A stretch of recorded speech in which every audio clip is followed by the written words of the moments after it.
Welcome to this Gulf News webinar on infertility and high-risk pregnancies. I hope you're all well today. I'm your moderator for this session. My name is Emma Brain. I'm a British presenter and reporter who's been working across media platforms in the UAE since 2003. Let me introduce our expert panelists for you today who will be sharing their insights on the reasons for infertility and treatments and how we can avoid and manage high-risk pregnancies. First up, Dr. Prashant Hegde. He's a specialist obstetrician and gynecologist, gynecology laparoscopic surgeon at Thumbay University Hospital. We also have Dr. Ahmed Fakih. He's the consultant reproductive endocrinologist and infertility specialist at Fakih IVF Fertility Center, who we welcome from Lebanon today. Thank you very much for joining us. We've got Dr. Nadia Najari. She's a consultant reproductive medicine at Burjeel Hospital in Abu Dhabi. Dr. Hoda Soliman, consultant obstetrics and gynecology at Al Zahra Hospital in Dubai. Unfortunately, Dr. Hoda is currently in a surgery, so she will hopefully join us a little bit later on in the session, as I'm sure we can all understand these things happened. And we've got Dr. Roya Porgaban, a specialist of reproductive endocrinology and infertility specialist of obstetrics and gynecology at the Roya Medical Center. Good afternoon to you all. I hope you're all well. And our topic today focuses on infertility and high-risk pregnancies. So let's start off with a question for everyone to weigh in on. And my first question is, so a scenario that many couples might find themselves in. They've been trying to conceive naturally for some time, but nothing is happening. What should they look at first? Dr. Ahmed, let's start with you.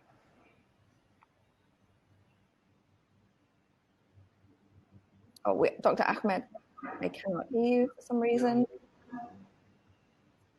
He's not muted. Dr. Ahmed, could you unmute yourself, please?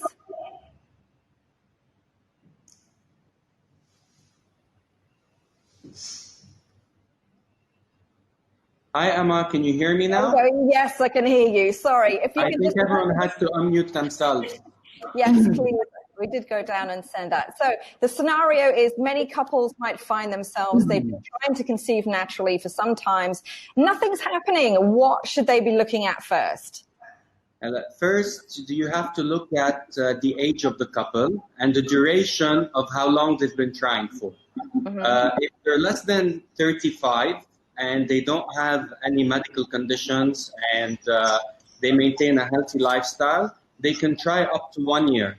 Above the age of 35, we like to lower the duration to about 6 months.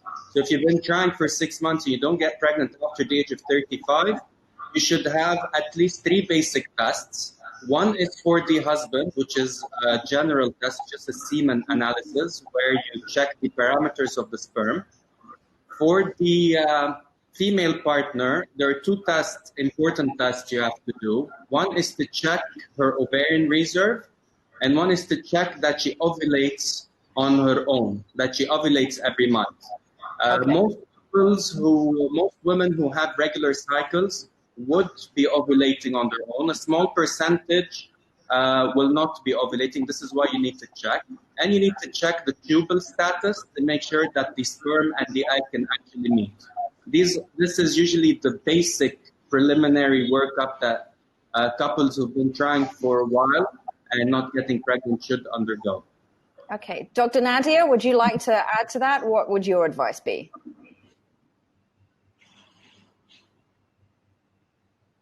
Sorry, Dr. Nadia, can you just make sure you're unmuted, please?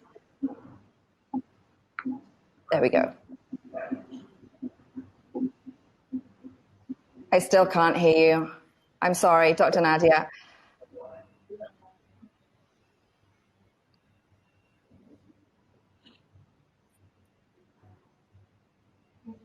While we sort that out, Dr. Prashant, would you like to continue? Yeah, good afternoon. Am I audible? Yes. Yeah, good afternoon. Greetings from Thumbay University Hospital. Just to add on to what Dr. Ahmed already mentioned, the most important aspect is evaluation of the couple. Because infertility is quite tragic for the simple reason it causes emotional devastating emotional trauma for the couple for their inability to fulfill the biological role of parenthood. So from that point of view, so as was rightly pointed out, depending upon the age, they can wait for a couple of months to a year. And when pregnancy is not happening, so they need to seek a medical advice. As healthcare providers, we look at their profile, evaluation of the couple. Most of the time we do get the woman partner coming and saying that she is not able to conceive. So evaluation has to be always based on the couple.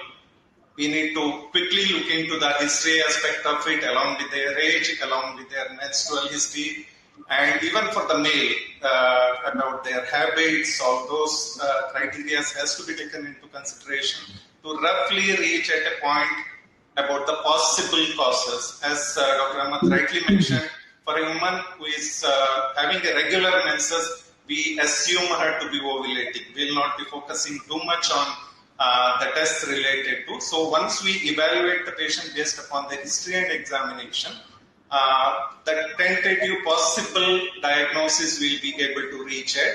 And based upon that, then we will advise them a couple of tests. The first and foremost investigation, as was rightly put out, is the semen analysis for the husband.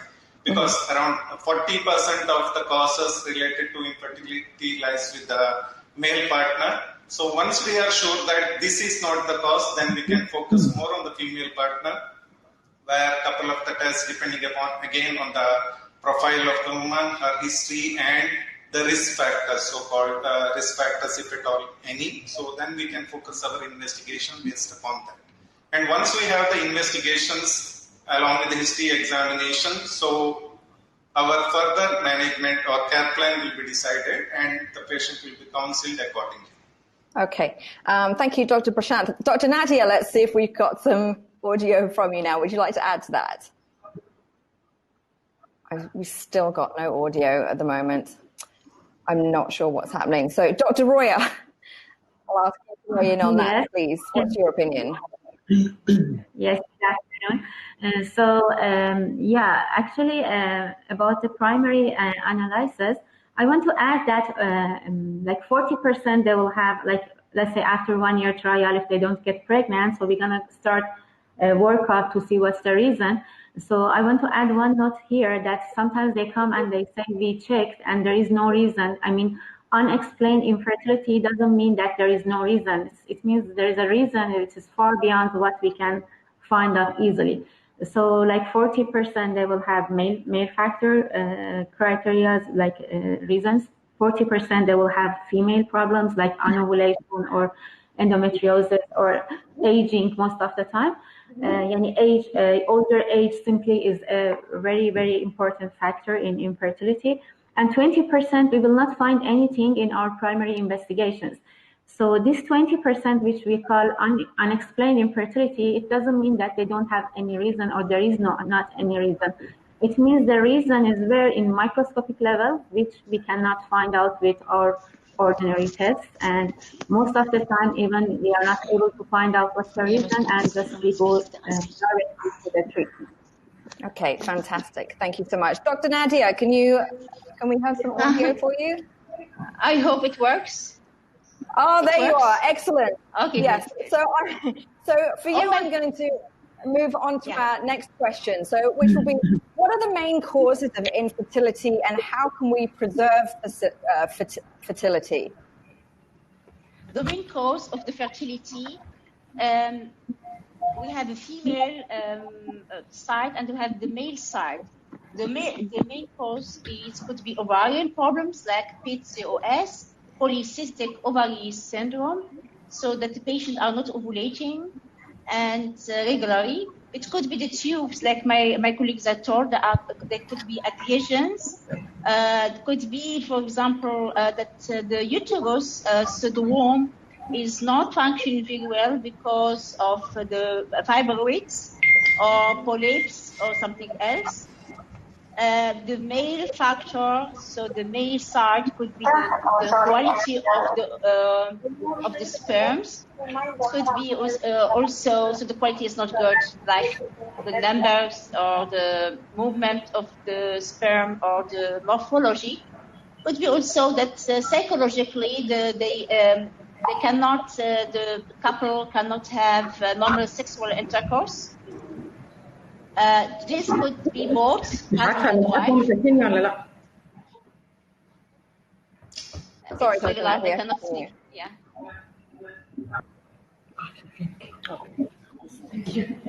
Sorry, Dr. Nadia, continue. Yeah. This is the cause that could lead to of the infertility. The couple normally they have to come if they're married, and after 6 months, if they are older than 55, they have to see their gynecologist and they have to come to the clinic to investigate and to check where is the problem. Okay, fantastic. And we now welcome Dr. Hoda to our session. Good afternoon, Dr. Hoda. How are you? I'm fine, thank you. Sorry, I was started already. I was just having a cesarean section at the moment, so just finished now. Successful surgery? Yes, we had a lovely, cute baby boy. Fantastic. Healthy baby, healthy mother. Baby boy, yeah. Amazing to hear that. So we've just gone through a couple of the questions so far.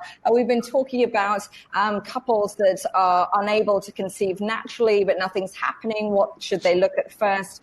And now the causes of infertility. What for you are the main causes of infertility? What are you seeing?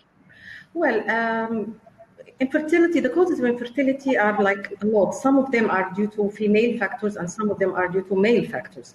So about 40-50% are female factors, maybe around 40% are male factors, and then 10%, 10-15 we call unexplained infertility, where we can't find a reason either in the male or in the female.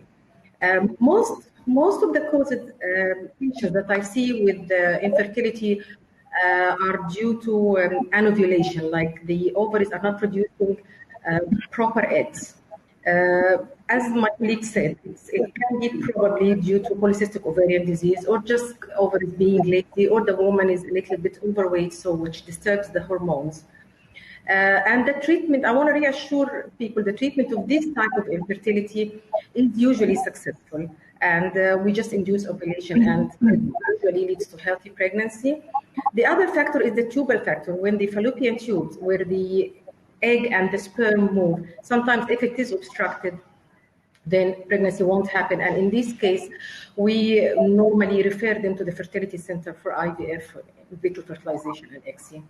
Okay, fantastic. And Dr. Ahmed, this is where I'm going to come back to you, because obviously one of your specialties. What are the current treatments available for people that need assisted reproduction? There are many available treatment options. Some are straightforward and some are more aggressive. Obviously, the treatment will depend on the cause of infertility. Like Dr. Huda and Dr. Roya and Dr. Nadia previously talked about, if the patient's problem of infertility is that she doesn't ovulate properly, treatment is straightforward. You just induce an ovulation. If you have a problem with the tubes, for example, where the sperm and the egg cannot meet, then you have to go to treatments like in vitro fertilization, where the tube is the organ that allows the sperm and the egg to actually meet and fertilize. So if it's not functioning or they're blocked, you'll have to do this in the lab. This is where IVF comes in. Depending on the semen parameters, if you go to the male side, if the semen parameters are very good, in my opinion, intrauterine insemination will not help. If the semen parameters are suboptimal, IVF becomes the best option, because then you're able to actually force fertilize the egg with a procedure called intracytoplasmic sperm injection. If the semen parameters meet the criteria for intrauterine insemination, then you can offer the patient something in between, inducing the ovulation with intrauterine insemination rather than to go to the most aggressive treatment like IVF. Okay, fantastic. And at this point, I just want to go through a couple of little housekeeping scenarios for our viewers. If you would like to ask a question during the webinar, please type it in for us. You can click on the questions tab at the bottom of your screen. You can use the chat feature to make a comment. But if you'd like to ask a question, please make sure it's in the questions tab. I've also asked our panelists if they can keep their responses as short as possible because of our time constraints. But if you would like more information on them or the medical practices that they represent, you can click on the links to the top of your screen that says speakers and booths. And if you right click to open a new tab, the webinar will stay open as well. Finally, we've got a poll running as well. So please take the time to record your vote on that so we can get a feel for your views. Coming back to our discussion, I've got a question that I'm going to direct to Dr. Huda. So what can be done to make sure a pregnancy runs smoothly and that a mother doesn't run into any complications there? Dr. Huda, if you would like to answer that question, please. Sure. To be honest, we can't say 100% that this woman is going to have an all non-eventful pregnancy and it won't be complicated. So, but the trick here is to actually diagnose and pick up any complication and manage them properly. Absolutely, if let's say, if the woman starts the pregnancy with a very low BMI, very thin lady, or a very high BMI, then we will expect obviously troubles. If the patient or if the woman starts the pregnancy and she's got diabetes from before or high blood pressure or any kidney disease or whatever, then obviously she will need an intensive follow-up and management of the condition. Usually the best thing to do is to keep on with the antenatal visits, not skip any of them, so that we can pick up any abnormality, then deal with it. For example, if we pick up gestational diabetes, which happens actually in this area a lot, because of maybe the eating habits, so it's not anything to worry about. It's okay to pick it up and manage it before it causes any troubles to the woman and or to the baby.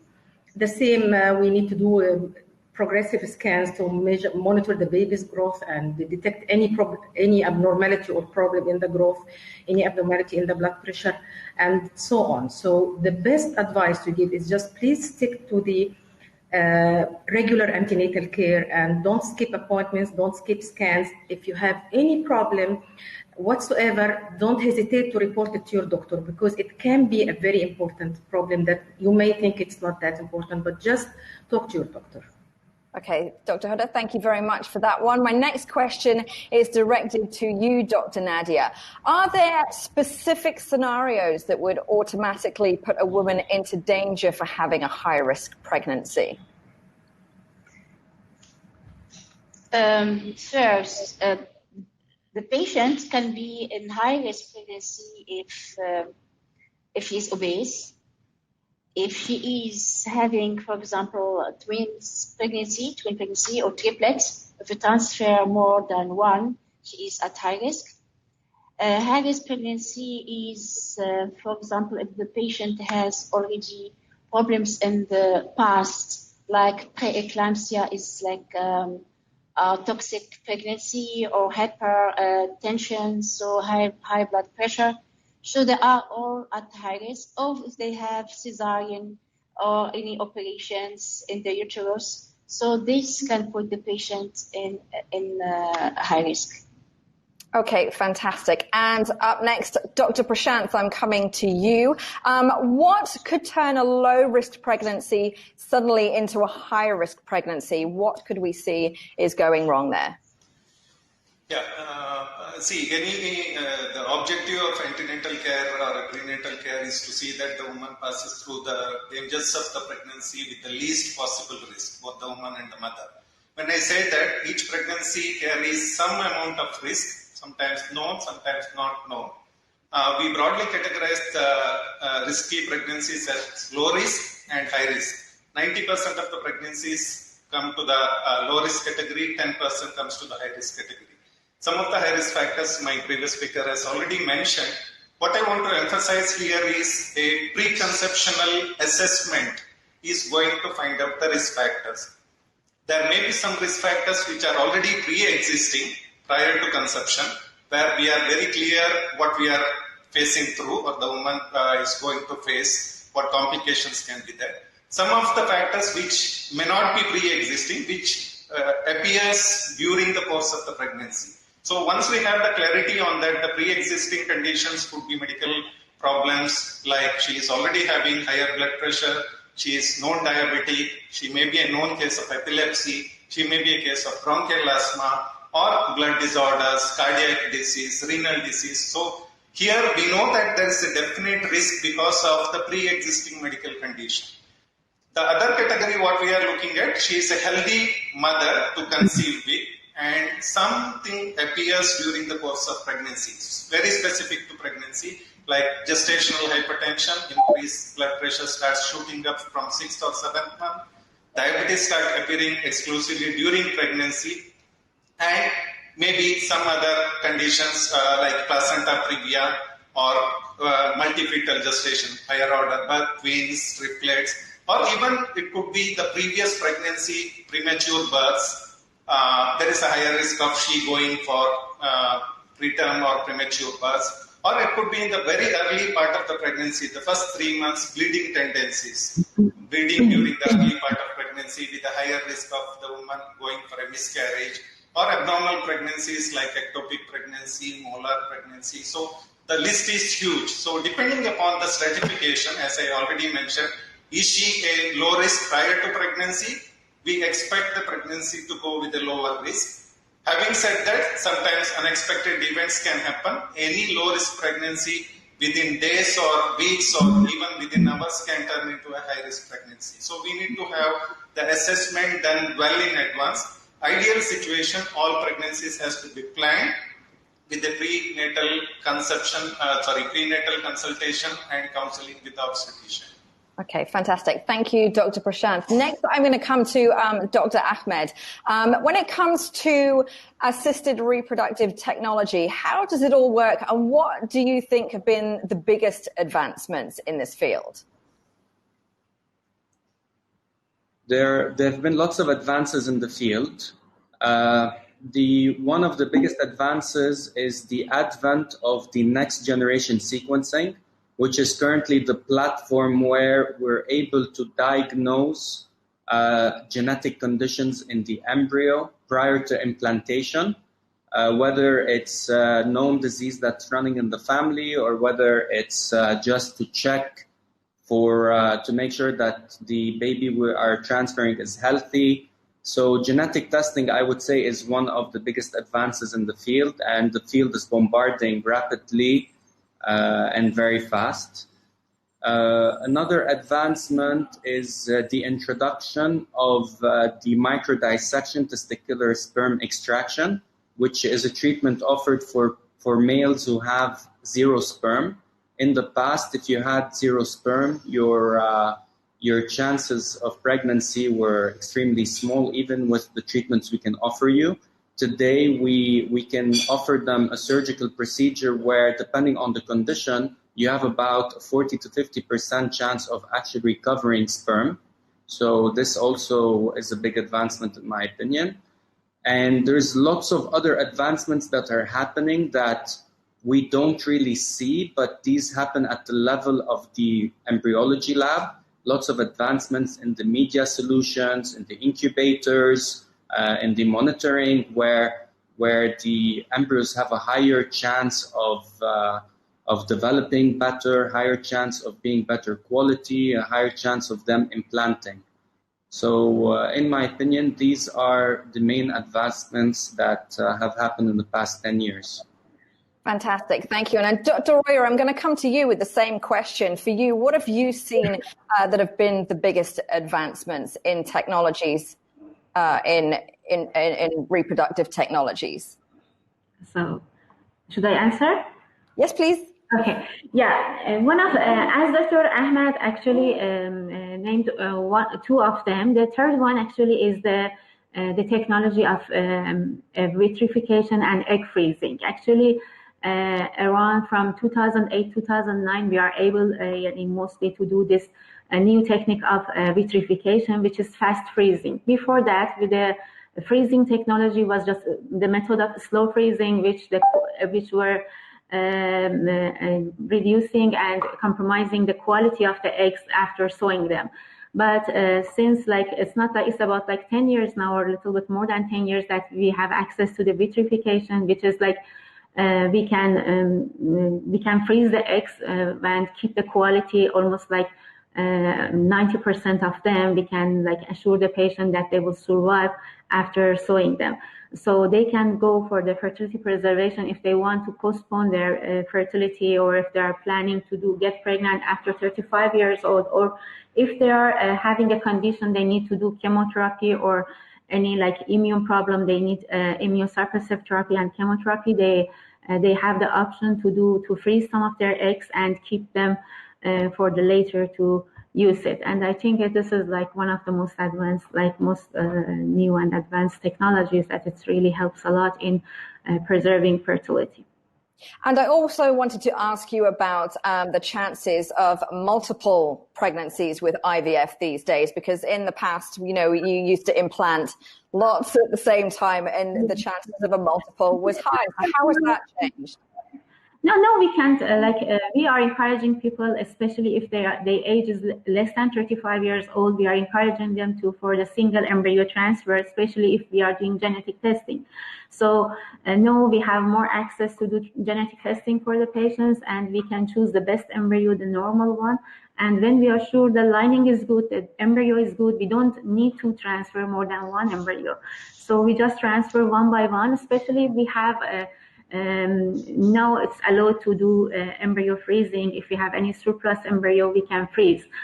Sometimes the law is changes. Sometimes they don't allow to freeze surplus embryos, but now it's allowed, and we can just freeze one embryo, and we can transfer one embryo, and we can freeze the surplus embryos to use later. And the other thing is that we have to already, before IVF, we have to speak with the patient, because most of the patients, they come and they ask for twins especially, because they think it's really nice. They get one time pregnant, and then they have 2 babies and they are done.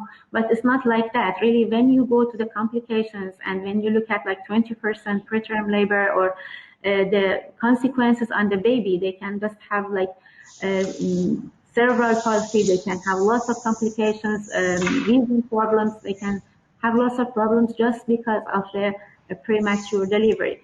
That's why we are encouraging, we are speaking with the patients before going to IVF to make sure we convince them to go for single embryo transfer, except if their age is really older than 38, and we want to transfer whatever we have and to see which one will grow. And if we are sure that the quality of the embryos are good, we prefer to go for single embryo transfer to prevent from multiple pregnancy. Actually, even when we are transferring one, there is a small chance that this one embryo is split to 2, and again we have twins with transferring one embryo. This is how we have identical twins. They are all from one embryo, but the chances are very low, maybe 1 in 200, and it's neglectable. It's fine. Okay, thank you so much.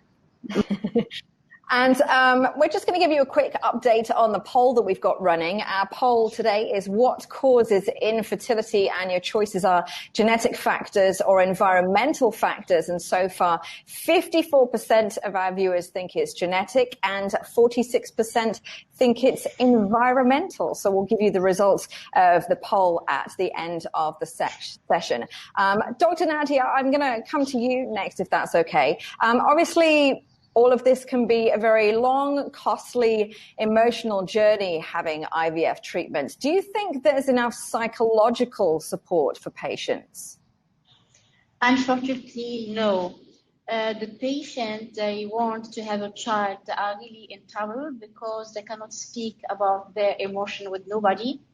And they will come to us, and there is the step that we invest at least 1 hour to discuss with them and to know why they want to have children and which problem. And if you speak to them, sometimes they cry, and sometimes they will really tell all the emotions to us. Normally, we need a psychologist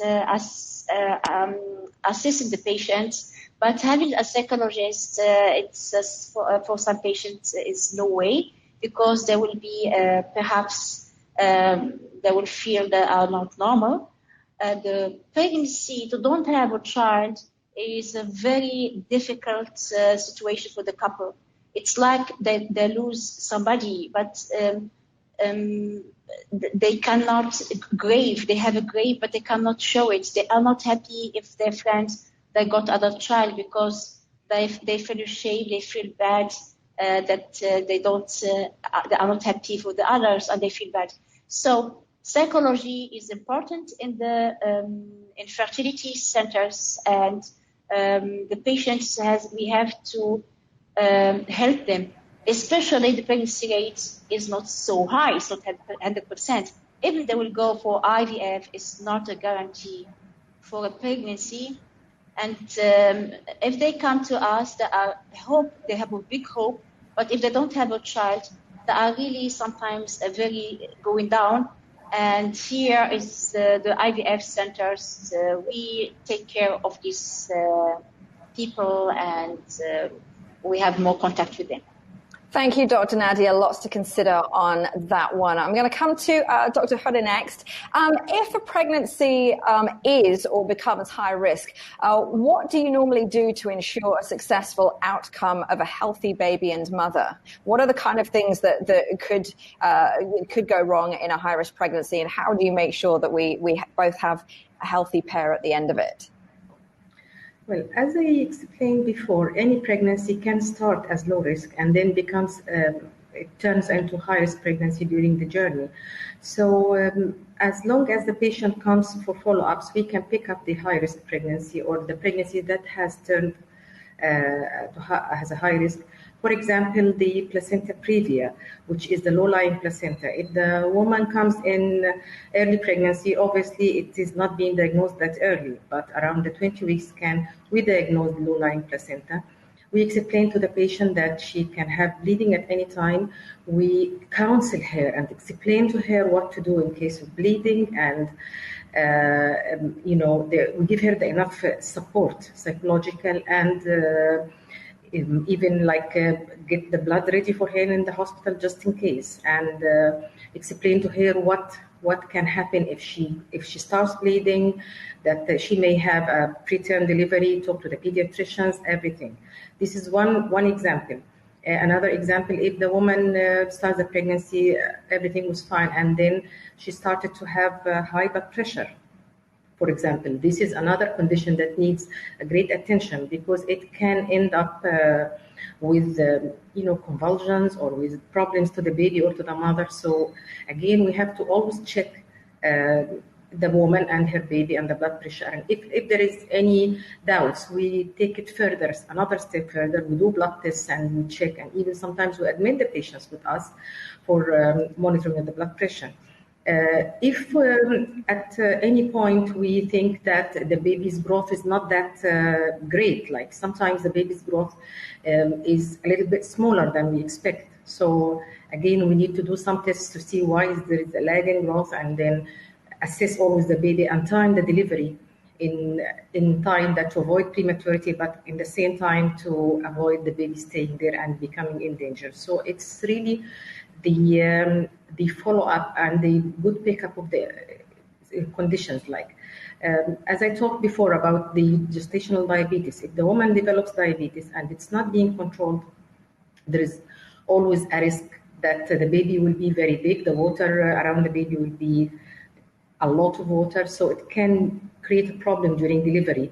So, but if we pick it up as we usually do, then we can give her the proper treatment, refer her to the endocrinologist, and create a joint care between us and the endocrinologist to manage the sugar. So it's every condition has its management, and we should be able to pick and hopefully reach the safe, the outcome, a healthy mother and a healthy baby.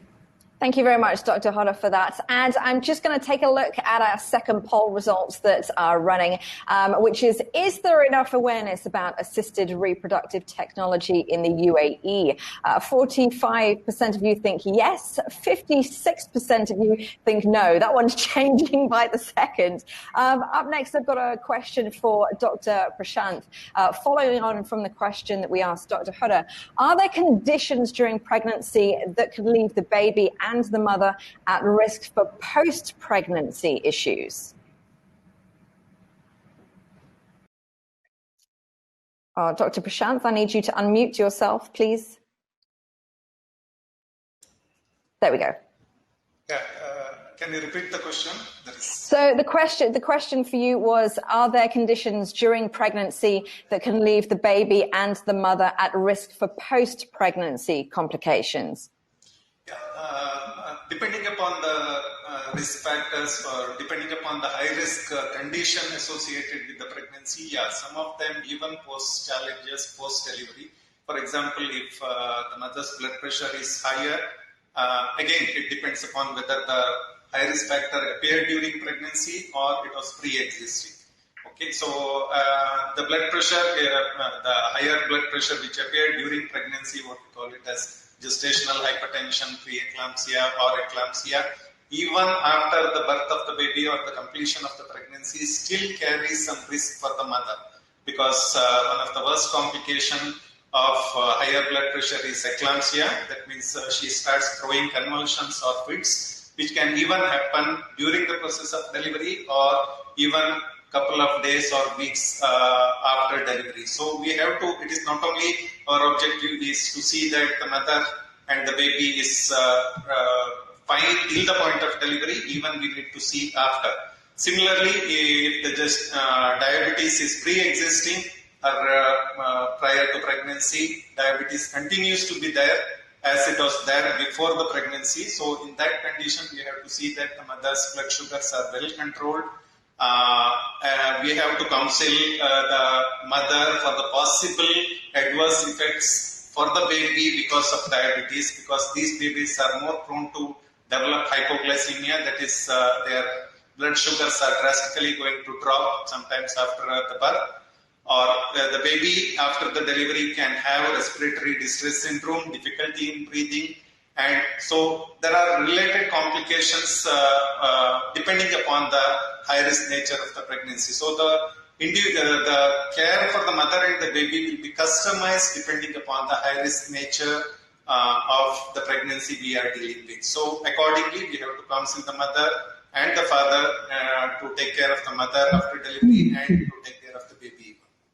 Thank you, Dr. Prashant, for your answer on that one. Up next, I'm going to come to Dr. Ahmed. Obviously, there's a lot of pressure when it comes around to the implantation and hoping for a successful implantation for IVF pregnancy. What would cause an implantation failure or cause the pregnancy to miscarry during IVF? There's lots of conditions that could affect implantation. In general, for you to have a successful implantation, you need to have a very good quality embryo and a very good quality endometrium. Endometrium is the part of the uterus where implantation happens. Okay, so if you have a problem with one of these conditions and the IVF fails, for example, it's easy to say that the reason the IVF failed is probably because you have a problem with the uterus or you have a problem with the quality of the embryo. The difficulty comes where the embryo is very good and the lining is very good.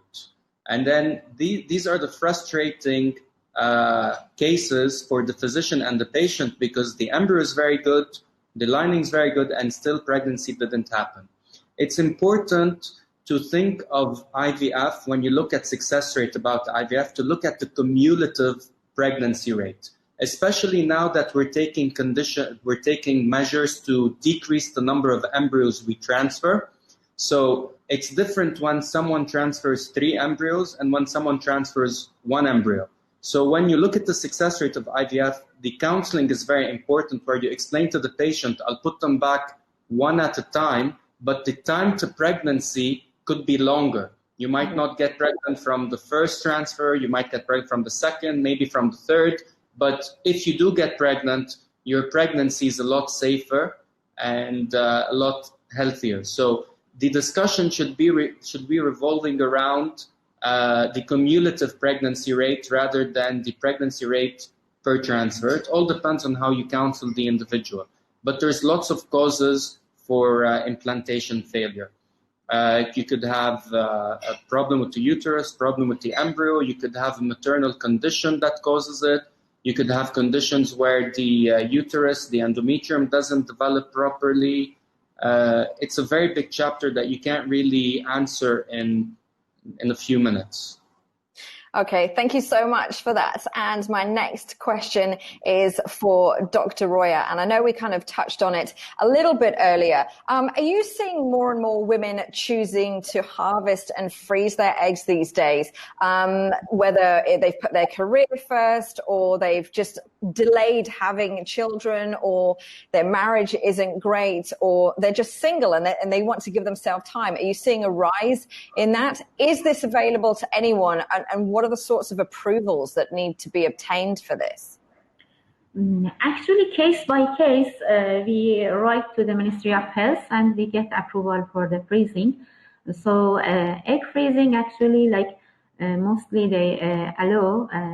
For the embryo freezing, it's little bit the regulations are different, because when we freeze the embryo tomorrow, if the couple they get divorced and there is problem, who will own the embryo, how they will use this one. But for egg freezing, sperm freezing is completely different. So from the ethical view or legal view, most of the time we get the approval if really the age and the factor which we are considering egg freezing is correct. Normally they give approval from Ministry of Health. Okay, fantastic. And thank you very much to all our panelists for those answers. I'm going to go to some of our audience questions at the moment. And Dr. Nadia, I'm going to come to you with this one. I'm going to do the first one to Dr. Hoda, if you could answer this one. I just had a laparoscopic surgery. Is there a chance for me to get pregnant? Of course, there is a chance, but the question, what laparoscopic surgery did you have? Usually, we prefer surgeries with laparoscopies to decrease the scar tissue after the surgeries, which can decrease obviously the chances of getting pregnant. So it depends on the type of the surgery she had. I think we normally advise the woman after any surgery, if they try for pregnancy and it doesn't happen, to check for tubal patency, make sure that the tubes are open. So it's a very simple test. We just inject a dye in the tubes and then take an X-ray and make sure that the tubes are open. If they're open, then I can safely reassure the patient that her chances of fertility are not being affected by her laparoscopic myomectomy. Thank you so much. And the next question I'm going to send to Dr. Nadia. For women who have PCOS, the AMH report shows higher readings. What tests can we do to understand the accurate ovarian reserve? Accurate ovarian reserve, my opinion is we do ultrasound, is the easiest way. So we do vaginal ultrasound and we see the follicles. And then we see how many follicles we have on the right side and left side. And for EFC is the name, the antral follicle count. And so then we have an idea. The other test is anti-Mullerian hormone. This hormone is produced from for the eggs. And then if we have AMH is high, this hormone is high, so indirectly we expect to have more eggs. It's an indirect test. I prefer to do both, but if the patient is cash payer, so ultrasound may be enough to see how is the ovarian reserve. PCOS is a syndrome, so polycystic ovary syndrome. So it's like symptoms that we, for the definition, there is symptoms that we have to see, and then we know there's PCOS. One of them is the morphology of the ovaries. So if we do ultrasound, we see this morphology that we have more than 10 follicles per side, and there are they are small.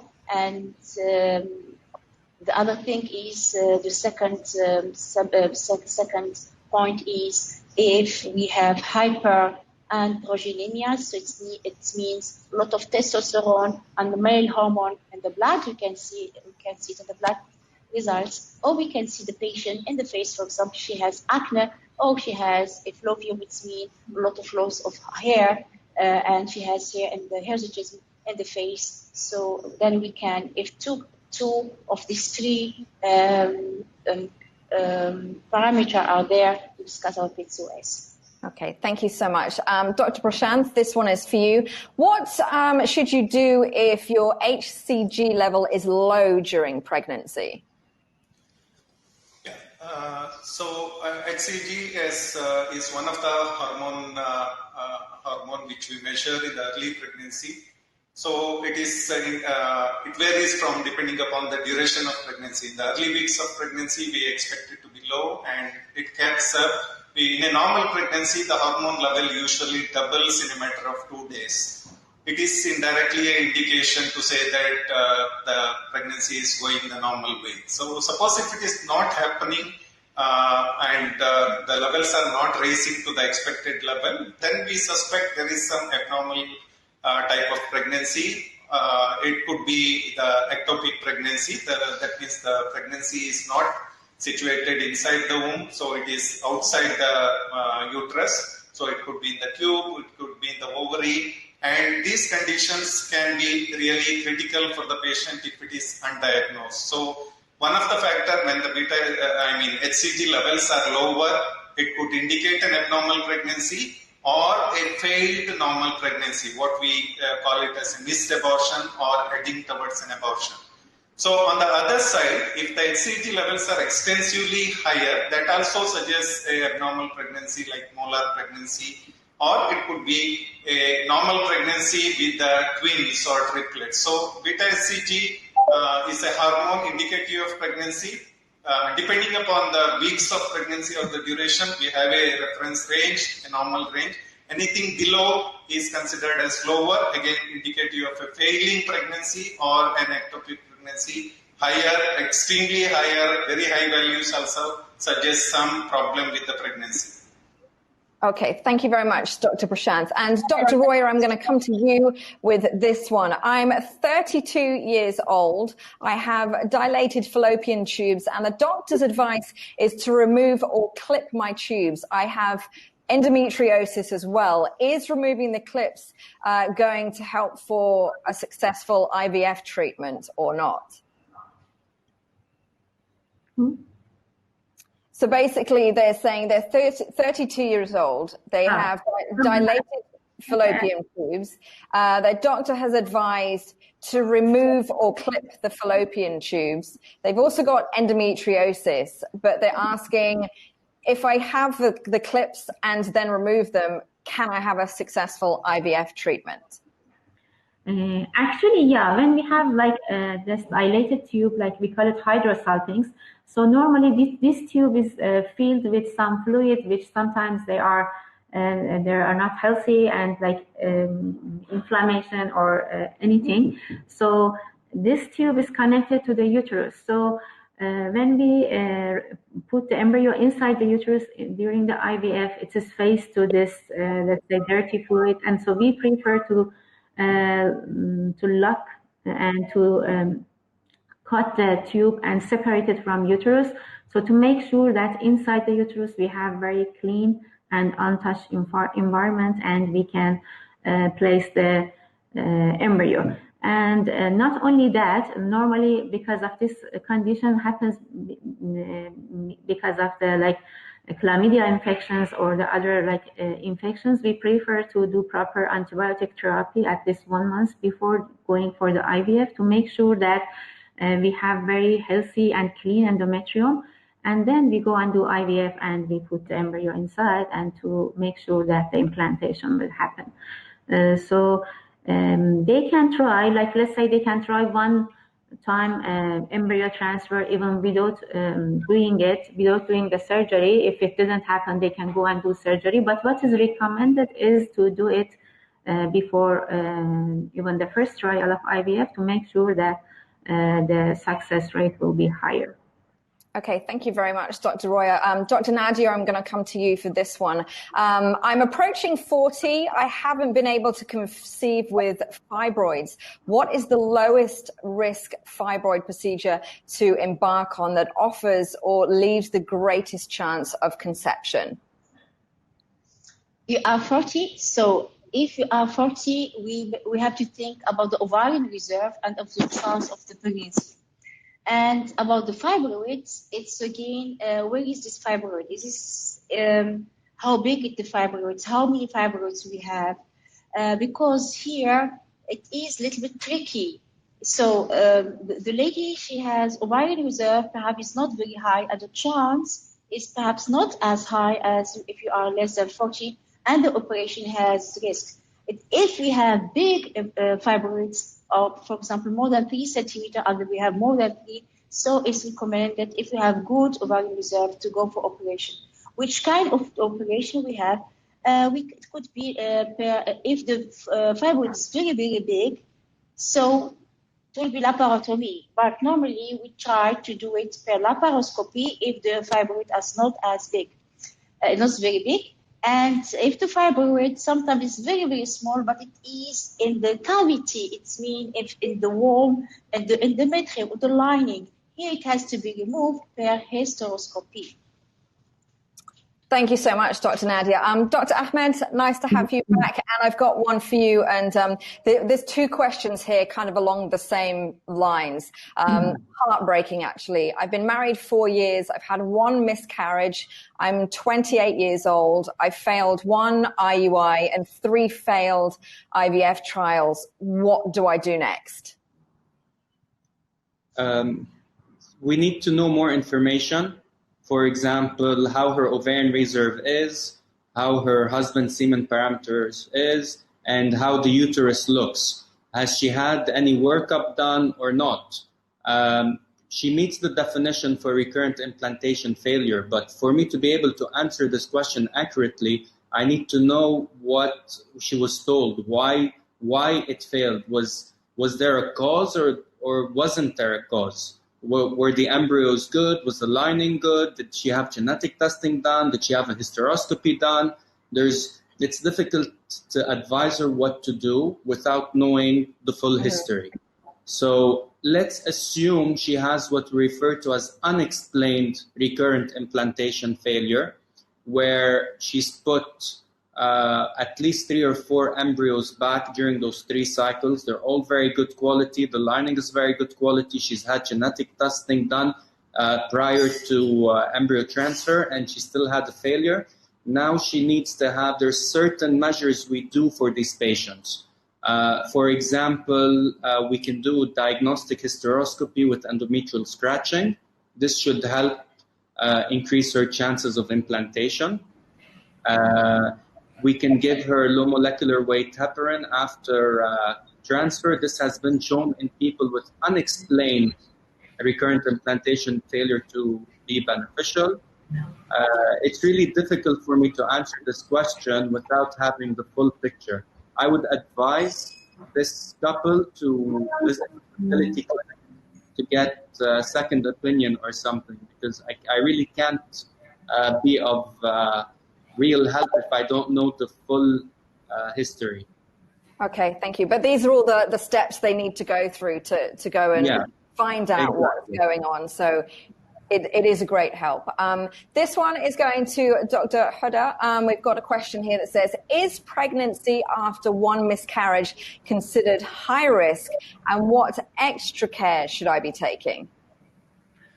Well, 1 miscarriage is not a worrying thing. The chances of miscarriage in the general population are around 15 to 20%. So I'm saying every 5 to 6 patients get pregnant, 1 of them will miscarry. So to have 1 miscarriage is it can be just bad luck. So I would want to reassure her and let's try again.